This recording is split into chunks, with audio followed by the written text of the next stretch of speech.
Hello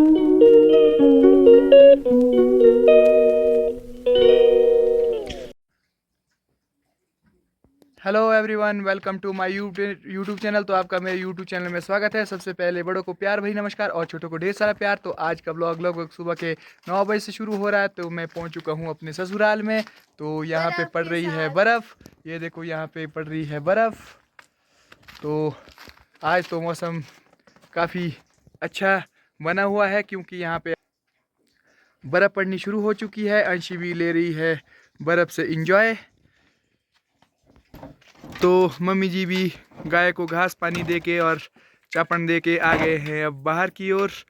तो ये है कुछ यहाँ का व्यू।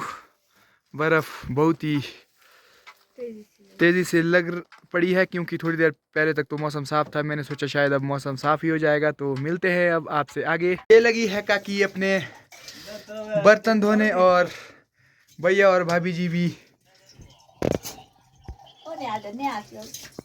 आग सेक रहे हैं। जो हमारा लोहे की अंगीठी होती है, तो उसमें कुछ दाल वगैरह पका रहे हैं। अरबी पका रहे। अरबी है, चलो मेरे क्या पता क्या पका रहे हैं। ये देखो जी, बिल्ली भी गहरी निद्रा में सोई है। तुमने भाई, हाँ, काकी भी बड़ी काम की होगी अब। इस तरह से काकी ने भी हमारे लिए आज अरबी पका दी है। तो सर्दी में अरबी का तो मज़ा ही कुछ और है। इस तरह से इन्हें छीला जा रहा है, और अंशी बिल्ली की पास मस्त है भाई। इसमें लगभग दिन के अब 3 बज चुके हैं। तो मैं आया था थोड़ा बाहर, क्योंकि मौसम थोड़ा बिल्कुल साफ सा हो गया था। तो देखते देखते फिर से और बादल आ पड़े हैं। ये है कुछ यहाँ से व्यू जो दिखता है। ये देखो जी, बादलों के बीच हल्की सी धूप भी वहाँ पार लगी है। तो ये है यहाँ की कुछ लोकेशन। बहुत ही घने पेड़ है यहाँ पे, और ये कुछ यहाँ से थ्रोच साइड का व्यू दिख रहा है, जो कि इस तरफ को है। उस जंगल से पार को थ्रोच है, और ये हमारा मशराम मधाना एरिया है। तो है ये मेरा ससुराल, जो आपको यहाँ पर सामने घर दिख रहा है। तो ये इनका कुछ एरिया है जो इनके घर के साथ है। तो ये देखो जी, साथ में ही है बड़े बड़े पेड़ जो घर के साथ ही लगते हैं। ये यहाँ पे कुछ बुरास के पेड़ भी है, देयार के पेड़ के साथ साथ। तो ये है यहाँ की वादियाँ। थोड़ी हल्की सी धुंध छाई है, तो मैं ढंग से नहीं दिखा पाऊँगा। तो अगली वीडियो में आपको ज़रूर ढंग से दिखाऊँगा। मैं अभी वहाँ आगे धार पे गया था, तो अब मैं पहुँच चुका हूँ घर के साथ। तो ये है कुछ यहाँ का व्यू। यहाँ पे कुछ समय पहले एक पेड़ भी गिरा था पौधे पे, तो इस पौधे को तोड़ दिया था। ये देखो जी, घर के 100 मीटर दूरी पर इतना शानदार जंगल भी है यहाँ पे देयार का।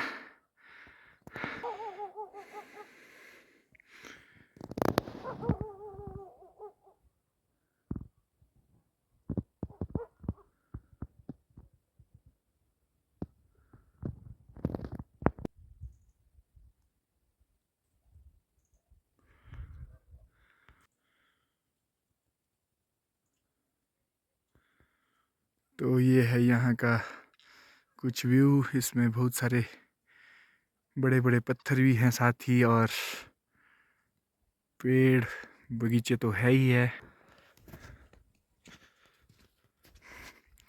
ये देखो, एक बहुत सा बड़ा सा पत्थर है वहाँ ऊपर सामने ही। तो इसे शिरगुल देवता जी के चिन्ह से भी देखा जाता है।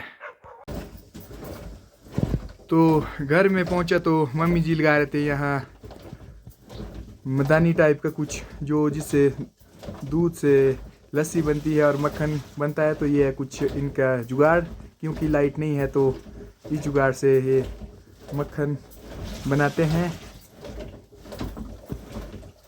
कुछ इस तरह से। तो अंशी भी लग गई है अब इसकी प्रैक्टिस करने।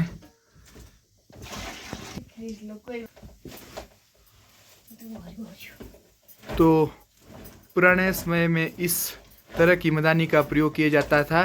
तो हमारे देवता जी रुद्र महाराज इस चीज़ को नहीं मानते हैं, तो हम इस चीज़ का उपयोग नहीं करते। तो ये यहाँ पे ही देखने को मिली मुझे ससुराल में। तो क्योंकि लाइट नहीं है यहाँ पे, कल रात को ही बिजली चला गई थी। तो अब मैं नहाने की तैयारी कर रहा हूँ, तो मिलता हूँ अब आपको बाद में ही। तो अब मैं भी कुछ हाथ आजमा रहा हूँ इसमें। मैं भी अब नहा धो के आ चुका हूँ। उमा कर रही है डिनर की तैयारियां। तो अब शाम के 5:30 भी हो चुके हैं, तो लगभग अंधेरा सा ही होने वाला है। तो ये दिखता है यहाँ से कुछ व्यू, बहुत ही शानदार व्यू है ये देखो जी, वाह। तो कुछ इस तरह का व्यू है यहाँ से। तो हमारे यहाँ से चूड़धार की चोटी भी दिखती है, जिसको मैं अगली वीडियो में आपको दिखाऊंगा। तो ये है हमारा थ्रोच साइड का एरिया, जिससे इस धार से परे जो है थ्रोच है। तो ये है मशरा एरिया, जो इनकी स्थानीय पंचायत मधाना वगैरह है। तो कुछ इस तरह से। तो ये देखो जी यहाँ की बर्फ़ से लदी चोटियाँ। तो यहाँ पे कुछ इस तरह का मौसम है। यहाँ हाइट लगभग 8,500-9 हज़ार के करीब है। तो ये है हमारा घर कुछ इस तरह से।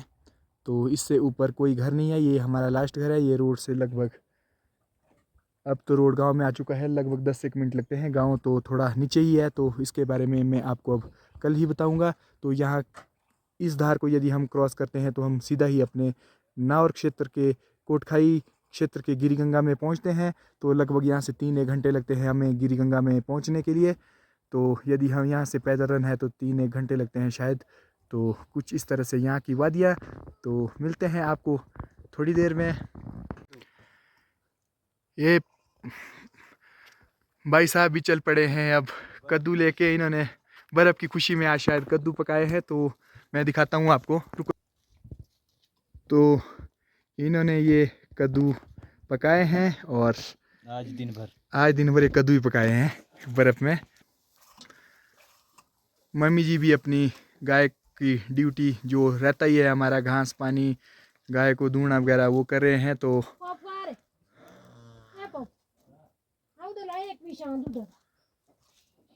कुछ इस तरह से है यहाँ का व्यू।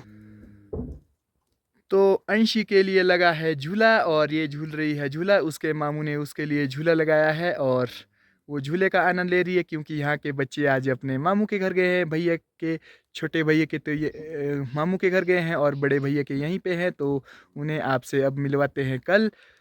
काकी से तो आप सुबह ही मिल चुके हैं जो काम करी थी। तो ये है यहाँ का व्यू। अब मिलते हैं आपको खाने में।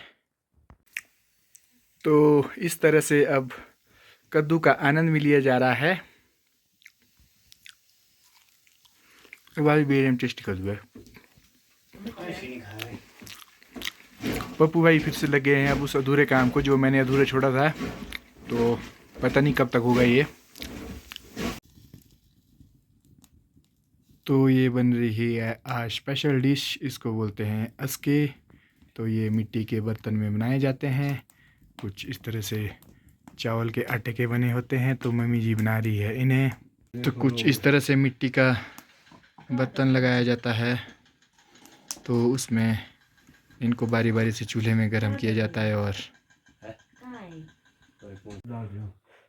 तो इस तरह से हमारा डिनर भी अब हो चुका है। तो मैं तो क्लोज हो चुका हूँ। अंशी आज कुछ अस्वस्थ सी है, तो इसके कुछ आज उल्टियाँ वगैरह लग चुकी है। तो अब मिलते हैं आपको अगले ब्लॉग में। तो आज का ये ब्लॉग आपको कैसा लगा प्लीज़ कमेंट करके ज़रूर बताएं। तो ये मम्मी जी ने बनाए थे आज हमारे लिए अस्के, तो हमने वो अब लपेट लिए हैं। तो धन्यवाद। तो मिलते हैं अब अगले ब्लॉग में। बने रहिए और देखते रहिए। आपके लिए प्यारी सी गुड नाइट।